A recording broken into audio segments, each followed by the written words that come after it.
Вот решил каминчик кирпичом обложить. Вот уже начало положено. Вот он сейчас разобраны, дверцы все снято, все железо снято. Вот. Сейчас выставлю его и начну обкладывать. Передняя часть уже сделана, на чем будет передняя опора.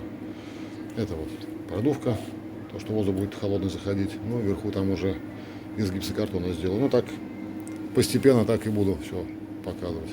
Пока вот так вот. Кирпичи, как назвали, евро, 80-ка шириной. То есть решил, что здесь здоровые плоские не надо. Купил вот такие кирпичи. Кучка тут лежит. В общем, пока так. Дальше сниму, что сделаю.